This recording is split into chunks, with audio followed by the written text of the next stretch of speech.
Assalamualaikum warahmatullahi wabarakatuh. Shalom, Om Swastiastu, Namo Buddhaya. Membuat kekeliruan itu manusiawi, namun tidaklah baik untuk mempertahankan terus kekeliruan. Perkenalkan, saya Maria Novianti Prinelti, mahasiswa Ilmu Hukum Universitas Maritim Raja Ali Haji semester 3. Nah, di video kali ini teman-teman, saya akan membahas tentang materi hukum lingkungan.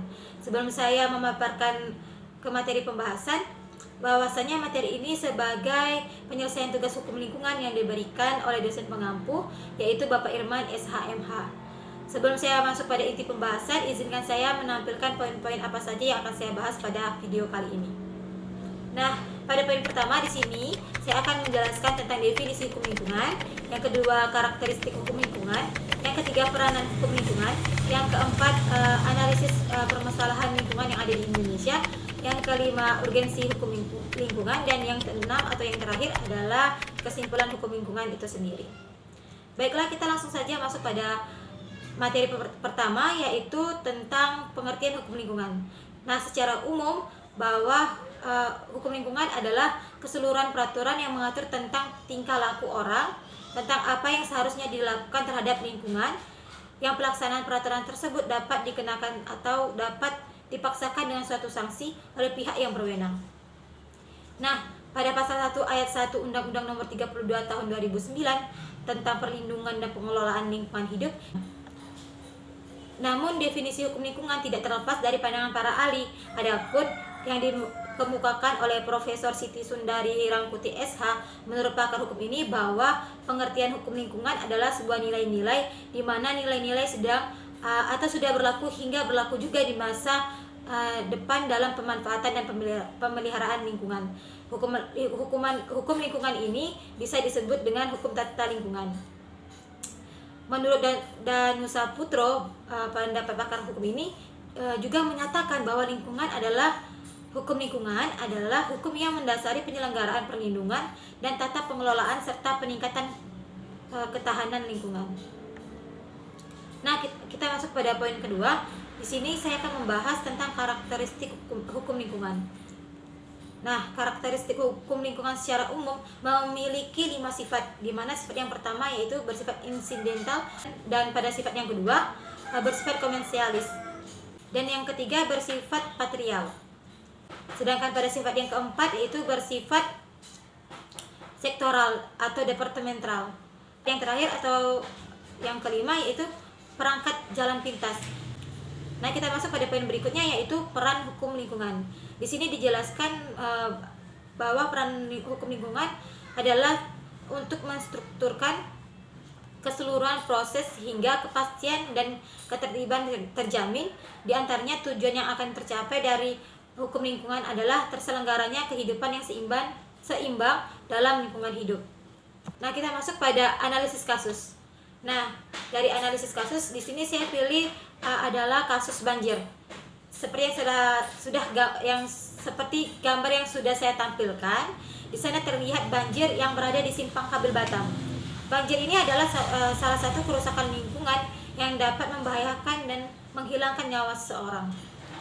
Dari kasus banjir yang terjadi di Simpang Kabel Batam, jika dilihat dari peran pemerintah terhadap kasus banjir tersebut, pemerintah sangatlah lama memberikan penanggulangan.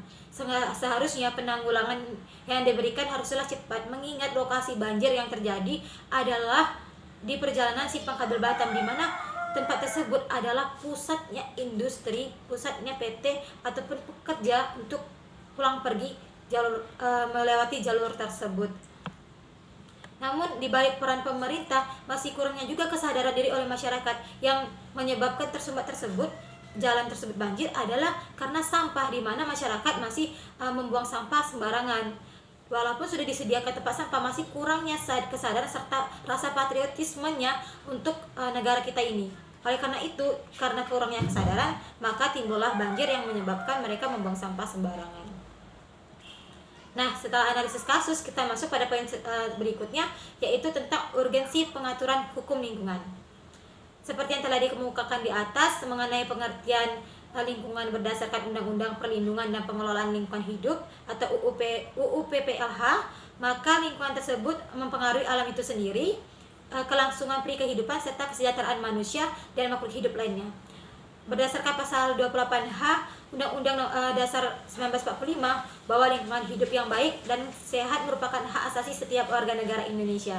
Kemudian pada pasal 33 ayat 4 Undang-Undang Dasar 1945 juga menyebutkan bahwa perekonomian nasional diselenggarakan berdasarkan atas dengan prinsip kebersamaan, efisiensi, berkeadilan, berkelanjutan, berwawasan lingkungan, kemandirian, serta dengan menjaga keseimbangan kemampuan dan kesatuan ekonomi nasional. Maka dalam mewujudkan keseimbangan ekologi dan kepentingan pembangunan ekonomi diperlukan berbagai macam pendekatan manajemen lingkungan di Indonesia, termasuk pemerintah dan kontrol regulasi kesukarelaan serta instrumen pendidikan dan informasi. Aturan mengenai lingkungan di Indonesia pertama kali dibuat dalam Undang-Undang Nomor 4 Tahun 1982 tentang ketentuan-ketentuan pokok pengelolaan lingkungan hidup atau UULH. Lahirnya UULH pada tanggal 11 Maret 1982 dianggap sebagai awal lahirnya dari pertumbuhan hukum lingkungan di Indonesia. Namun UULH tersebut dipandang tidak efektif karena sejak pengundangan UULH kualitas lingkungan di Indonesia tidak lebih baik dan masih terdapat banyak kasus lingkungan yang tidak diselesaikan dengan baik. Oleh karena itu dibuatlah suatu aturan baru mengenai pengelolaan lingkungan hidup selama kurang lebih 2 tahun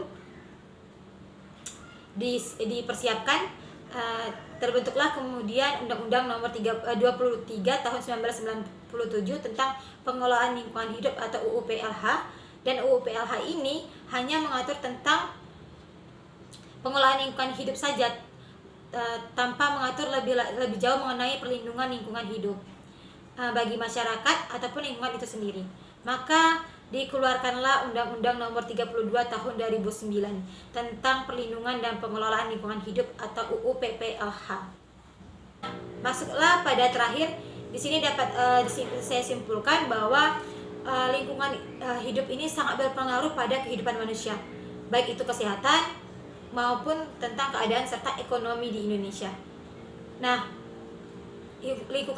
pengaturan lingkungan hidup ini sangatlah penting. Tadi dijelaskan bahwa sebagai kepastian hukum dan memberikan perlindungan terhadap hak semua orang, di mana hak semua orang telah diatur dari pasal 28A sampai pasal 28H.